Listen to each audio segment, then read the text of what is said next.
योजना इन Hindi YouTube channel पर आपका स्वागत है। भारतीय रिजर्व बैंक की तरफ से इस बैंक का लाइसेंस रद्द कर दिया गया है।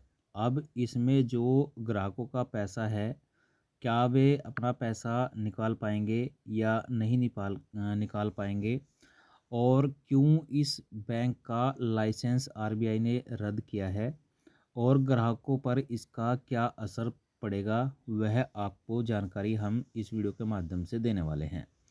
तो कौन सा बैंक है वह भी बताएंगे, किस बैंक का लाइसेंस रद्द किया गया है और लाइसेंस रद्द क्यों किया गया है, और जो ग्राहकों का पैसा इसमें फंसा हुआ है, क्या ग्राहक वह अपना पैसा निकाल पाएंगे या नहीं निकाल पाएंगे।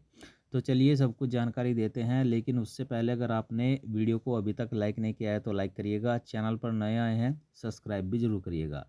चलिए वीडियो में आगे बढ़ते हैं और सब कुछ आपको डिटेल में बताते हैं। देखिए, बैंकिंग सेवाओं पर रोक लग गई है इस बैंक में। इसका मतलब यह है कि अब यह बैंक न तो ग्राहकों से नई जमा राशि स्वीकार कर सकेगा और ना ही किसी प्रकार के ऋण या भुगतान का लेन देन कर पाएगा। इसके साथ ही आरबीआई ने सहकारिता आयुक्त और सहकारी समितियों के पंजीयन से बैंक के परिमापन की प्रक्रिया शुरू करने और एक परिमापक नियुक्त करने के औपचारिक अनुरोध भी किया है।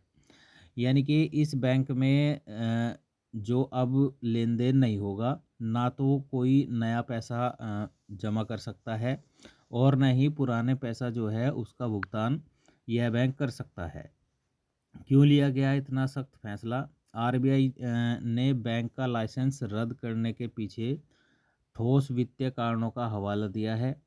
केंद्रीय बैंक की जांच में सामने आया है कि बैंक के पास अपना कारोबार चलाने के लिए न्यूनतम आवश्यक पूंजी का अभाव है।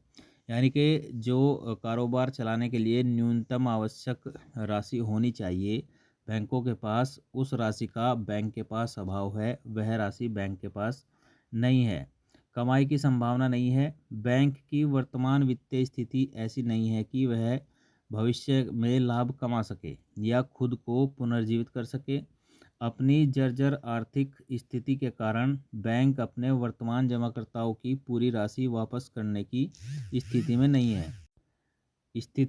नहीं रह गया था।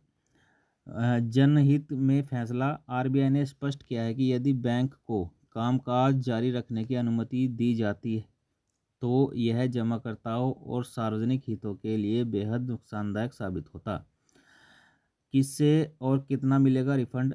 लाइसेंस रद्द होने की खबर के बाद खाता धारकों के मन में अपनी जमा पूंजी को लेकर चिंता होना स्वाभाविक है। हालांकि आरबीआई ने इस पर राहत भरी जानकारी दी है। परिसीमापन की प्रक्रिया के तहत प्रत्येक जमाकर्ता जमा बीमा और ऋण गारंटी निगम अधिनियम 1961 के प्रावधानों के अनुसार क्लेम करने के हकदार हैं। इसके तहत प्रत्येक खाताधारक को उसकी जमा राशि, बचत, चालू, फिक्स्ड डिपॉजिट यानी बचत खाता, चालू खाता और जो एफडी आदि पर अधिकतम 5 लाख रुपए तक का बीमा कवर मिलता है।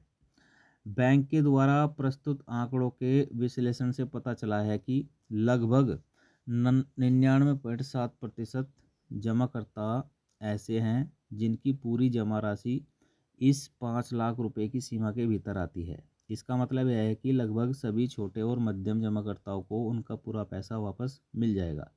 केंद्रीय बैंक ने यह भी सूचित किया है कि डीआईजीसी ने 31 जनवरी 2026 तक पात्र जमाकर्ताओं को पहले ही 48.95 करोड़ रुपए का भुगतान कर दिया था। दोस्तों, यह जो बैंक है उसका जो नाम है वह महाराष्ट्र के शेरपुर में स्थित है। जो मर्चेंट कोऑपरेटिव बैंक है उसका लाइसेंस आरबीआई की तरफ से रद्द कर दिया गया है। तो ग्राहक इसमें से 5 लाख रुपए तक अपने निकाल सकते हैं। तो यही थी जानकारी। वीडियो अगर आपको अच्छा लगा हो तो लाइक शेयर कमेंट जरूर करिएगा।